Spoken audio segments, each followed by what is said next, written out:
I was really shocked when I tested this camera, which never happened before when I tested any camera here on YouTube. But on the other hand, I was questioning myself, is this the future of cameras? Well, on the one hand, the image quality rivals cinema cameras also with the dynamic range. And on the other hand, this product is a thing on its own. So who's the Pocket 4P for? What it is, the image quality look like, dynamic range, and everything you want to know coming up in that video. Hello everybody, my name is Paul. I'm a German-based cinematographer, and this channel is all about filmmaking, reviews, but also DaVinci Resolve tutorials. So if that's something that you're interested in, please subscribe. So here I'm back. I was a little bit busy lately. I've not uploading that much on YouTube because I was involved in too many productions, but DJI had me up with the Pocket 4P, which I'm using now for over a month or so. And yeah, boy, was I shocked when I tested the camera, but more on that later. What does the body design and also the delivery scope look like depending on what package did you buy? So obviously you get that pouch where the Pocket 4P is in. You have like this gimbal, and it also has two lenses. One is a 20mm and one is a 60mm. And you also have pretty cool accessories actually. First and foremost is this small remote control with this little display. In Germany, when we see a screen like this, we always say like mouse cinema.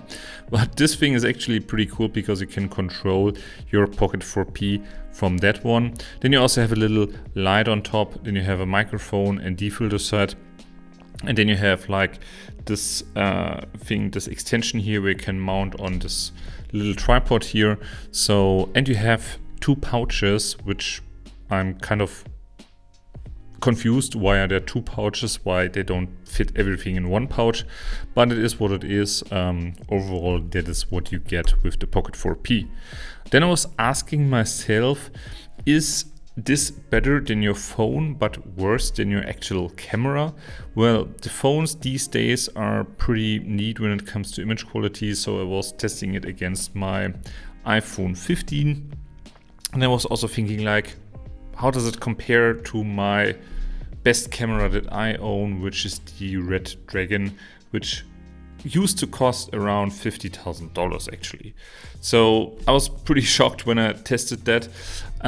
But personally speaking, from the image quality look like comparing these, I really like the Pocket 4P. It's definitely better than what my phone can do. It doesn't look like this HDR-like, so you really see that there is actually dynamic range inside this little guy. And it doesn't look like this, I don't know, totally digital image that I get out of my phone. Conversely enough, on my RED here, the image is also stellar, and I like that it is kind of an organic image, which is not the same which I have on the Pocket 4 one, but again, these are two different products on their own. Let's talk about the gimbal really quick. And yeah, the gimbal is doing really well. You can still see, if you use it in a normal mode, that you will see like these ups and downs. But I was also running really fast with it, and it kept up pretty well. So I was pleasantly surprised actually on how good the gimbal is on that one. I only tested it with the 20mm lens, with the wide angle lens, because I personally would never use like a telephoto-ish lens like a 60mm on a gimbal. I'm personally also never a gimbal guy anyway, but that's what I've tested, and so far I think that is looking good. Let's talk about the image quality by starting off the low light quality on this one. I was mainly shooting in D-Log2 because that was the picture profile that I was mostly interested in, because DJI is claiming that this has 16 or 17 stops of dynamic range. More on that later. But talking about ISO performance, also on ISO 800, this looks pretty well. Also in ISO 1600 looks good, and also 3200 looks good. But I still see that there is some sort of noise reduction going on by digging deeper into the shadows, and I was already on the most negative setting on noise reduction on the camera, so there's still something going on, which I expected, but yeah, I think it is pretty usable for low light, which I didn't expect in the first place. Now let's talk about the image quality, and personally I have to say I really liked what I was seeing. I think like also the image looks really nice. You can definitely tell that it has a nice dynamic range. Also the internal microphone, I switched to a recording of that one. So testing the Pocket 4P Pro's dynamic range. I have the sun directly behind me, D-Log 2. This is auto exposure, so don't having anything with me just yet, but so far the dynamic range is looking good. And you have everything what you need actually, and also with the ND filter set you can also record great images here, and also like the skin tones, but sometimes they were shifting a little bit too much to magenta for my taste, but overall I really liked the colors here on also the D-Log 2 setting. Now let's talk about the fact that shocked me the most, which was dynamic range.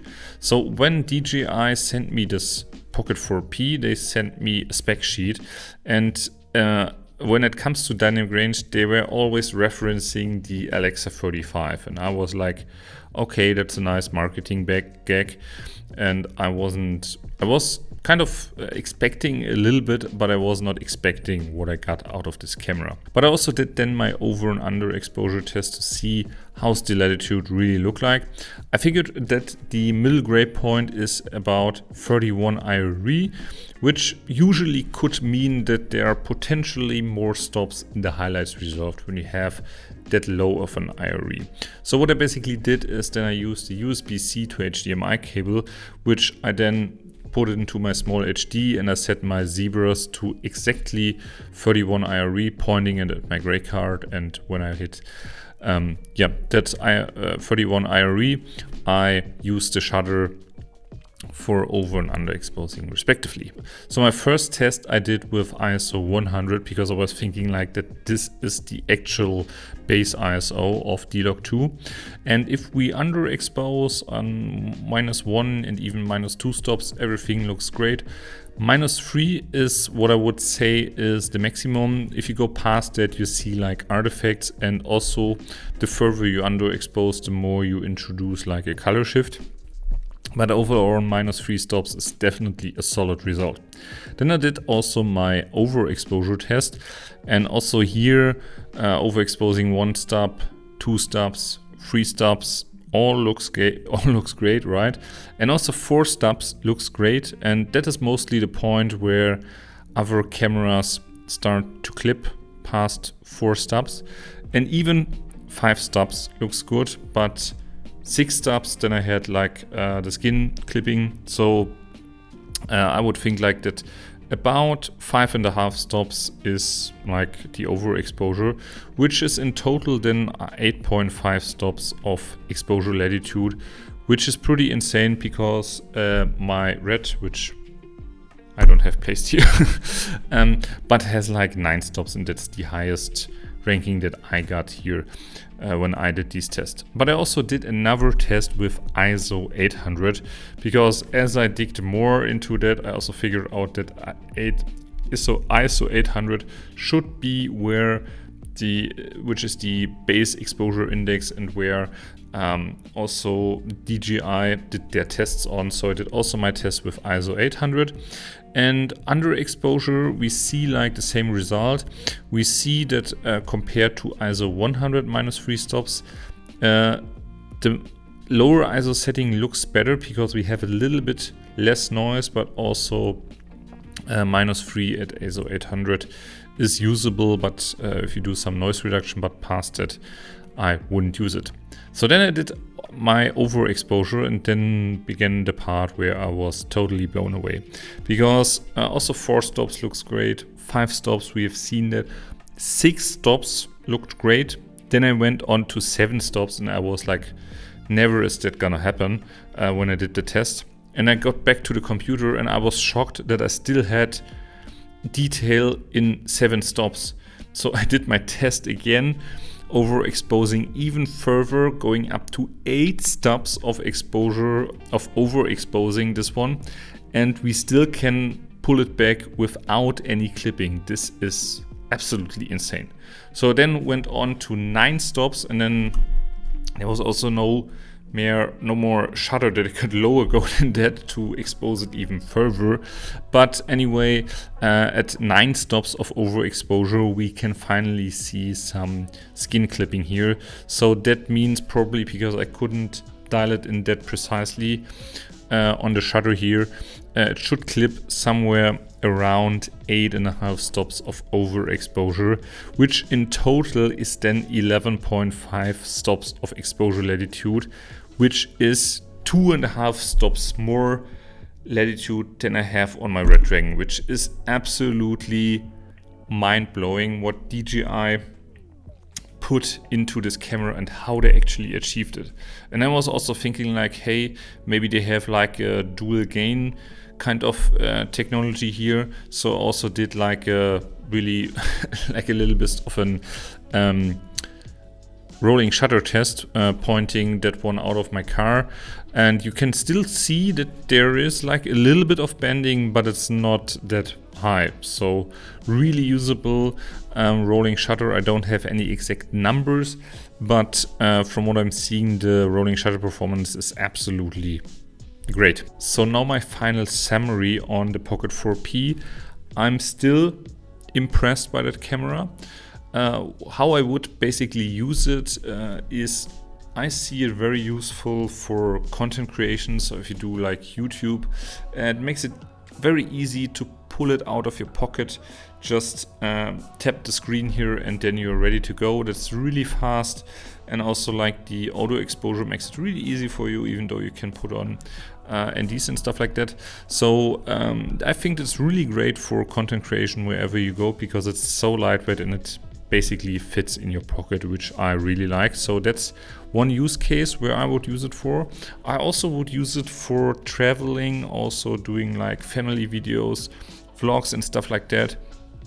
It is really great for that because it's so small. It also has an internal storage, which is great. Highly appreciated DJI by these current media prices going on. So yeah, content creation, also traveling, vlogs, stock footage also would be a thing where I could see this is really useful for.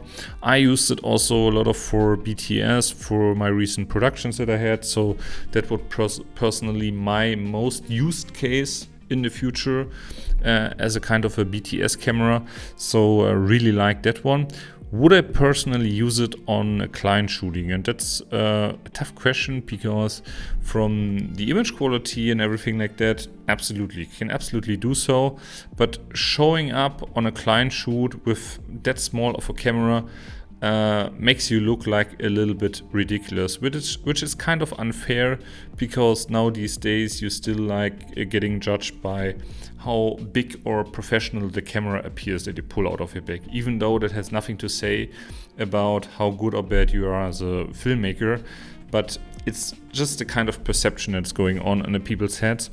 So for this reason, I would be a little bit kind of careful using that one in a professional manner. But that being said, the image quality itself, it's great and can definitely be used on client shoots and whatever. So I really hope this video was helpful to you. If you have any further questions, you know the game, just drop them in the comments below, and I'm gonna see you in my very next one. Cheers!